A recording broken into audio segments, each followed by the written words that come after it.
Hey yo, how y'all doing today? I just want to stop by and give y'all a little word cuz living it up, living life. So let's get to it. I hope y'all doing good. Thanks for watching. If y'all actually sit there and watch. Um so today's message in each day in the beginning is being alone and feeling vulnerable like two separate themes. These two parts of myself unite in my being and sow the seeds of my longing for unconditional love by Mary Casey. How easily we slip into self doubt, fearing we're incapable or unlovable, perhaps both. How common for us to look into the faces of our friends and lovers in search of affirmation and love. So, our alienation from ourselves, from one another, from God's Spirit, which exists everywhere, causes us discontent. It is our discontent. When souls touch, love is born, love of self and love of the other. Our aloneness exists when we create barriers that keep us separate from our friends, our family, our friends and our family.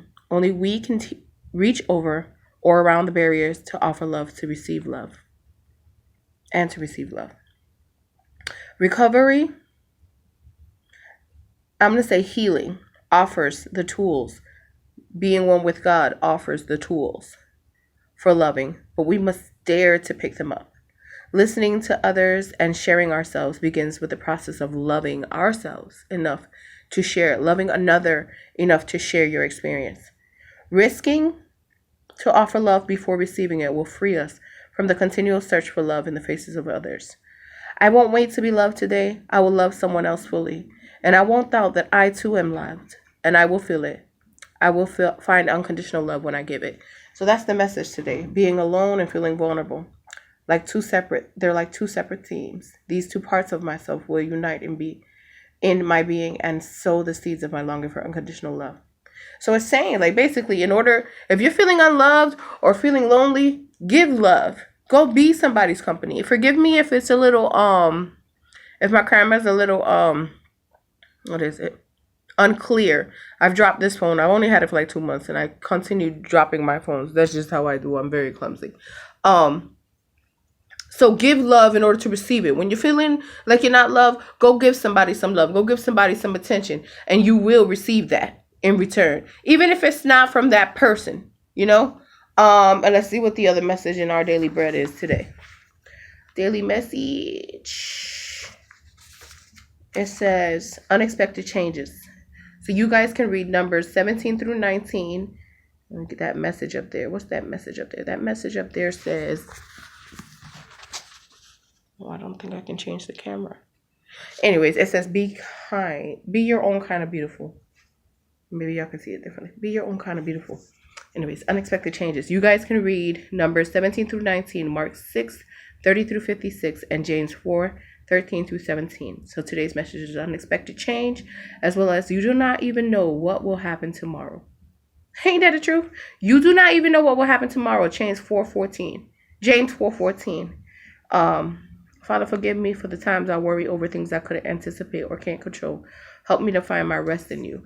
And, I'm an advocate for that. Only time I'm receiving joy or getting my rest is when I'm resting on the promises of the God, resting on the word of God, finding joy in that. And with those words, I go out and I pursue whatever it is that I'm longing for and needing.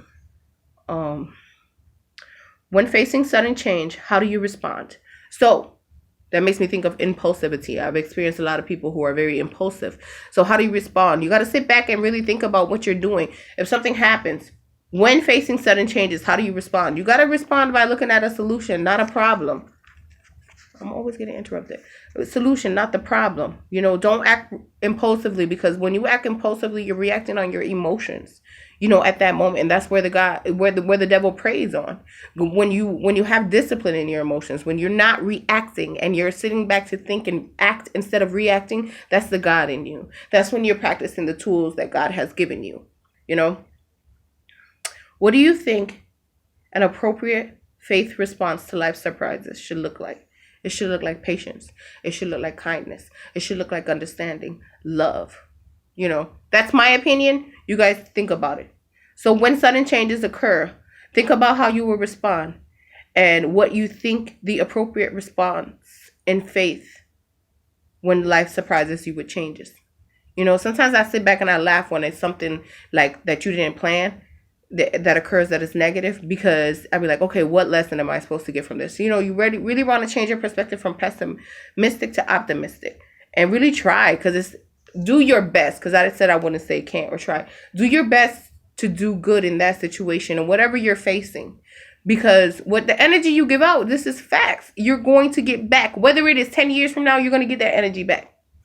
So unexpected change. In January 1943, warm Chinook winds hit Spearfish.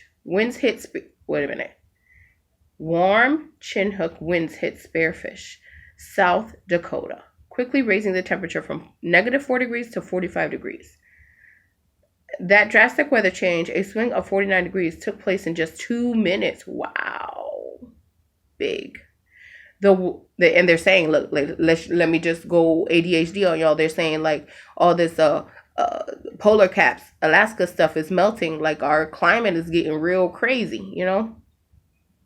The widest temperature change recorded in the USA over a 24-hour period is an incredible 103 degrees. On January 15, 73, the years, Loma, Montana saw the temperature jump from 54 to 49.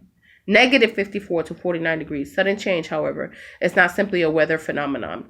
It's sometimes the very nature of life. Ain't it? Or isn't it?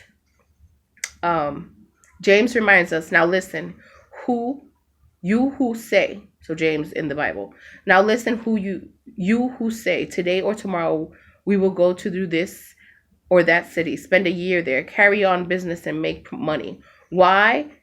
You do not even know what will happen tomorrow. An unexpected loss, a surprise diagnosis, a financial reversal, sudden changes. Life is a journey.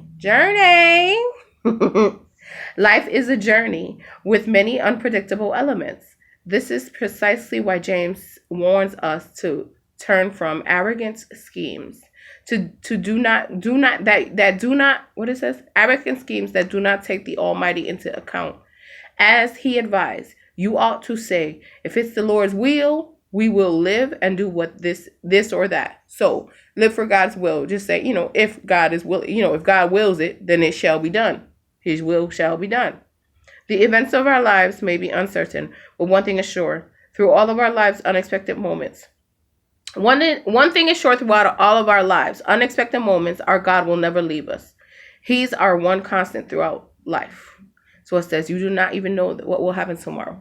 And with that being said, unexpected changes. Life can throw curveballs at you no matter what you're planning. If it's not God's will, it's not going to happen. You know what I mean? Sometimes you make decisions that'll land you in a different position or in a different situation. So really be mindful. Like tomorrow's not promised. The one thing the Bible promised us, or it says in the Bible, is death. We all have an expiration date. So why not live life happily? Why not go out and pursue whatever makes you happy, whatever brings you joy? Live life to the fullest. And I'm not saying go get inebriated all the time and go out and have a good time. No, go live.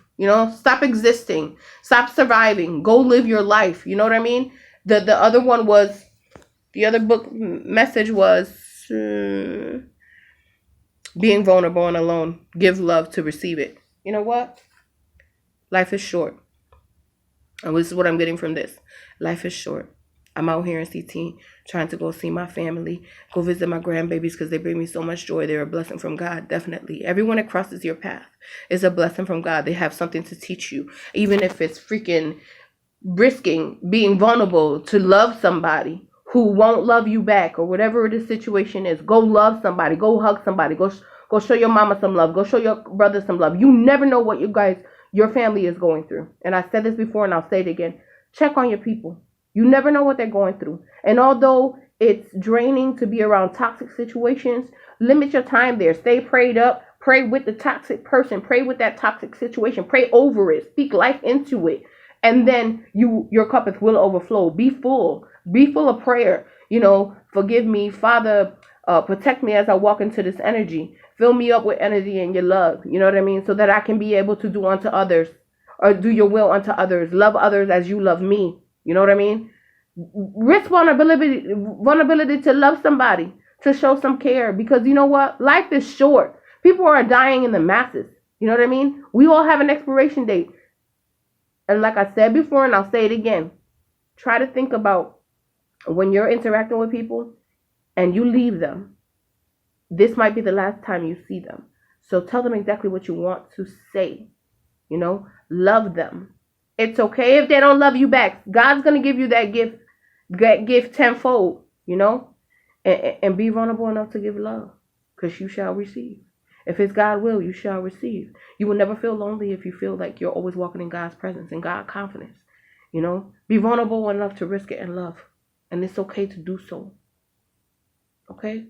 Yeah, the message is change. Things happen in life. Show love. It's okay. Life's too short to sit here trying to be proud, live in ego. But anyways, love y'all. I gotta go live it. Gonna go see my grandbabies. Smile at a stranger. Love one another. Bye. Till next time.